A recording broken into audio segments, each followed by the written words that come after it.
Saat ini kita masih bersama Ketua Tim Mitigasi PBID, Adip Kumaydi, dan juga sudah bergabung dengan kami, anggota Komisi 9 DPR dari fraksi PKS, Kurniasih Mufidayati. Ibu Mufidah, selamat malam. Assalamualaikum, selamat malam. Waalaikumsalam warahmatullahi wabarakatuh. Ibu sehat ya? Bu Mufidah tadi sudah mendengarkan salam sehat. perbincangan dari Pak Adip, tadi ada Bu Brian dari KSP dan juga ada Ibu Rere, keluarga pasien COVID-19. Apa sih catatan DPR soal semakin tingginya angka penularan COVID-19 dan semakin langkanya bed di rumah sakit? Ya, yang pertama kita sangat prihatin karena pada saat ini angka positif COVID di Indonesia sudah menembus angka 1 juta dan ini adalah angka tertinggi di ASEAN ya Mbak. Di atas Filipina bahkan angka kita ini angka yang sangat memprihatinkan dan harus mendorong pemerintah untuk melakukan satu terobosan kebijakan dan solusi yang lebih signifikan tentu saja ke depan. Nah, terkait dengan dampak terhadap ketersediaan bed ataupun ruangan, sebenarnya sejak bulan Maret begitu pandemi ini terjadi, kami masih ingat RTP kita pertama kali dulu tentang COVID ini di Komisi 9 sudah mengingatkan kepada Kemenkes dan pemerintah agar supaya diantisipasi ketersediaan ruangan, ketersediaan bed, termasuk ketersediaan tenaga kesehatan dan tenaga medis. Karena kita saat itu sudah melihat Wuhan itu sudah sangat berat pada situasi saat itu dan melihat negara-negara ini juga sudah cukup memprihatinkan. Jadi sejak Maret itu kita sudah mengingatkan dan setiap RDP kita selalu mengingatkan agar terus ditambah. Nah, rapat pekan lalu terakhir dengan kementerian gitu ya dengan pemerintah, kita juga mengingatkan kembali karena situasinya sudah sangat berat sekali.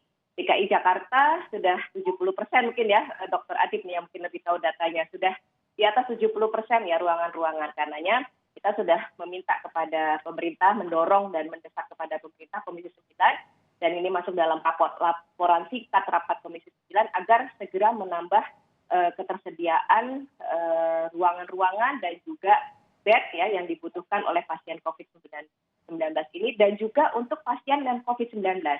Karena kita melihat situasi ini terdampak juga dengan pelayanan kesehatan untuk pasien-pasien non-COVID. Nah, selain itu kita juga meminta penambahan untuk tenaga kesehatan. Kita sudah sama-sama tahu sangat berduka mendalam tenaga kesehatan dan tenaga medis kita. Kami sangat berduka, Dr. Adip ya, karena sudah banyak yang berguguran gitu ya. Lebih dari 650 Betul. Kalau saya tidak salah angka terakhir. Sangat prihatin kan. Sementara banyak tenaga kesehatan, tenaga medis yang sebenarnya sudah ready on job, tapi masih ada proses administrasi yang harus diselesaikan. Karenanya kita minta birokrasi ini tolong dipangkas dulu deh untuk situasi pandemi seperti ini. Jadi semua tersedia. Pasien kesnya ruangannya tersedia, alat kesehatannya tersedia, juga termasuk obat. Kita obat juga mendorong supaya disediakan obat-obat yang benar-benar bisa memenuhi kategori pasien ringan, sedang, dan berat. Sehingga potensi kesembuhan itu bisa dipercepat gitu. Artinya kita meminta ketika ada pasien dengan kategori sedang dan berat itu diberikan obat yang memang tingkatannya juga sama. Sehingga potensi untuk sembuhnya itu bisa lebih tinggi. Kita berharap angka kematiannya bisa tertekan dengan sangat tinggi, dengan lebih rendah lagi. Gitu. Pak Adip, sebenarnya kondisi saat ini kalau tadi diminta oleh Bu Mufidah untuk ya sudahlah birokrasinya dipotong terlebih dahulu.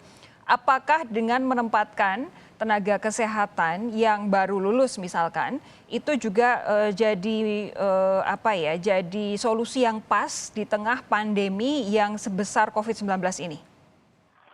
Ya, jadi kalau kita bicara strategi dalam pemanfaatan SDM secara kuantitas kita punya potensi untuk itu. Kita lulusan Fakultas Kedokteran itu 10.000 per tahun.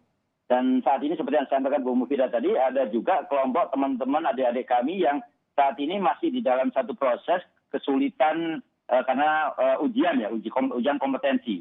Saya kira itu bisa dilakukan satu percepatan sebenarnya untuk kemudian mereka bisa dilibatkan di dalam proses, ya sambil ini dianggap satu proses ujian juga, tapi dalam konteks ini memang tidak sesederhana kemudian mereka langsung dilibatkan. Tentu harus ada upaya namanya pelatihan. Ada pelatihan yang memang perlu karena COVID ini tidak semuanya sudah diajarkan. Karena ada skill yang juga berbeda, ada pemakaian donning-doffing di dalam pemakaian APD yang juga harus dipahami.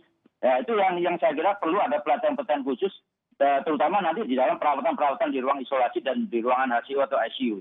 Oke, Pak Adip dan Bu Mufidah, saya punya satu pertanyaan terakhir ini. Apapun yang akan terjadi, ini kan kalau tidak ditangani dengan baik, penularan setinggi apapun rumah sakit tetap tidak akan mampu menampung seberapapun kita nanti menambah fasilitas kesehatan dan juga tenaga kesehatannya. Menurut Anda, Pak Adip dan Bu Mufidah, apakah sudah memadai cara-cara pemerintah yang saat ini dilakukan untuk menekan penularan COVID-19-nya? Pak Adip, silakan. Ya, jadi kuncinya di hulu, Mbak Sofi. Jadi hulunya ini yang harus diperbaiki karena kemampuan kita terbatas. Semua negara tidak akan mampu kalau hanya berdasarkan kemampuan treatment saja. Karena kemampuan fasilitas, kemampuan SDM. Yang kita harus selesaikan adalah hulu. Rumusnya kalau saya sampaikan, rumusnya itu ada 5M plus PDJ plus 3T plus vaksinasi. Jadi 5M-nya adalah memakai masker, menjaga jarak, mencuci tangan, mengurangi mobilitas, menghindari kerumunan. PDJ adalah semua fasilitas tempat perkantoran atau tempat restoran harus memenuhi kriteria aturan ventilasi, durasi, dan jarak. Pemerintah harus meningkatkan kemampuan testing, tracing, dan kemampuan treatment, ditambah dengan vaksinasi. Kalau rumus itu semua bisa dilakukan, insya Allah kita bisa pelan-pelan. Konsisten semua ya, semuanya, karena tidak bisa kemudian jadi pengganti satu untuk yang lain. Bu Mufidah, menurut Anda seperti apa soal aturan pemerintah dalam menekan penularan? Ya, saya kira sama ya dengan Pak Dr. Adip ya, bahwa 3M, 3T itu tetap menjadi kunci utama dan vaksin. Tapi saya ingin menambahkan perlu adanya sinergitas dan keterpaduan kebijakan semua sektor.